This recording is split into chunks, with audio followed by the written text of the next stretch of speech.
43 ద్వారా ఉచిత ఇసుక విధానాన్ని తీసుకొచ్చింది.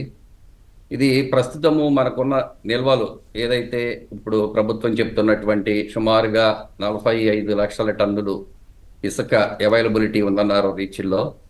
దాని వరకు ఈ 3 నెలల కాలంలో మనకి పరిమితులతోటి కొన్ని సుమారుగా రోజుకి ఒక వ్యక్తికి 20 టన్నులు వరకు మాత్రమే ఇస్తామని చెప్పేసి ఇప్పుడు కొత్త విధానాన్ని తీసుకొచ్చారు.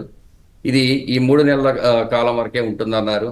తదుపరి కొత్త రీచ్లని అన్నింటినీ కూడా ఐడెంటిఫై చేసి కొత్త విధానానికి తీసుకొచ్చి only mining charges, seigniorage, that is seigniorage and loading charges తోటి ఇసుక ఇస్తామన్నారు. మేము ప్రభుత్వాన్ని కోరుకునేదల్లా ఒకటే, గత 5 సంవత్సరాల్లో ఇసుక లభ్యత లేక చాలా ఇబ్బంది పడ్డాము. నిర్మాణ రంగం కుదేలైపోయింది.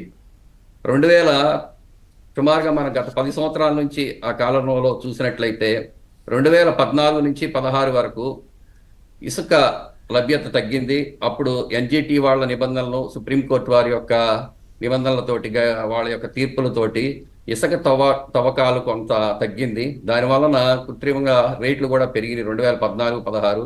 ఆ సమయంలో మేము నిర్మాణ రంగంలో ఉన్నటువంటి వారి అందరం కూడాను అప్పటి ముఖ్యమంత్రి గారు అయినటువంటి చంద్రబాబు నాయుడు గారితో 2016లో మేమందరం కలవటము, వారు తదుపరి ఉచిత ఇసుక విధానాన్ని తీసుకొచ్చారు.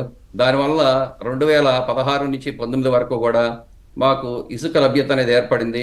ఆ యొక్క పీరియడ్లో అదొక సువర్ణ అధ్యాయం లాగా మాకు 2014 నుంచి 19 వరకు నిర్మాణ రంగం చాలా బాగుంది. కొత్త రాష్ట్రంలో అన్ని ప్రాంతాల యొక్క అభివృద్ధి, అమరావతి అలాగే విశాఖపట్నం ఒక సాఫ్ట్వేర్ హబ్ కింద, ఫైనాన్షియల్ సిటీ కింద అభివృద్ధి చెందుతూ అట్లాగే మొత్తం రాష్ట్రం అంతా కూడా అభివృద్ధి పదంలో నడిచింది. తరువాత 2019 నుంచి ప్రభుత్వం మారటం, జగన్మోహన్ రెడ్డి గారి ప్రభుత్వ హయాంలో ఇసుక అనేది ఒక ఇందాక మన ప్యానల్ సభ్యులు చెప్పినట్లుగా బంగారం లాగా అయింది. 2019లో ఇసుక లభ్యత తగ్గింది, ధరలు కూడా విపరీతంగా పెరిగినాయి. అవి చూసుకున్నట్లయితే ధరల వ్యత్యాసం చూసుకున్నట్లయితే 2021లో సుమారుగా టన్ను మేము 1500 రూపాయల వరకు కూడా కొనవలసి వచ్చింది. తర్వాత 2021 ఇందాక మన మిత్రులు చెప్పినట్లుగా అప్పుడు ఒక గుత్తేదారికి అప్పచెప్పటం, ఆ తర్వాత 2021లో ఆ పాలసీలో కూడా చాలా ఇబ్బంది పడ్డాము, రేట్లు పెరిగినాయి, అట్లాగే లభ్యత కూడా తగ్గింది. 2020-21 నుంచి కరోనా ఎఫెక్ట్ వలన ఒక సంవత్సరంన్నర నిర్మాణ రంగం అంతా కూడా ఆగిపోయింది.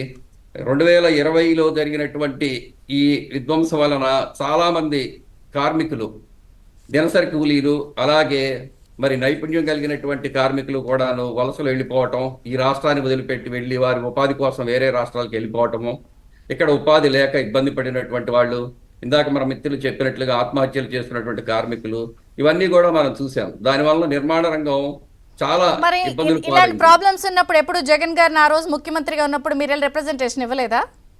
గత ప్రభుత్వంలో ఏ రోజు కూడాను స్టేక్ హోల్డర్స్ ని ఏ రోజున కూడాను వాళ్ళు ఒక్క మీటింగ్ కూడా కాల్ఫర్ చేయాలి. మేము ఎన్నోసార్లు మా వినతులు వాళ్ళకి అందించాము. ఎప్పుడూ కూడా ఏ రోజున ప్రభుత్వంలో ఉన్నటువంటి పెద్దలు కానీ అట్లాగే అధికారులు కానీ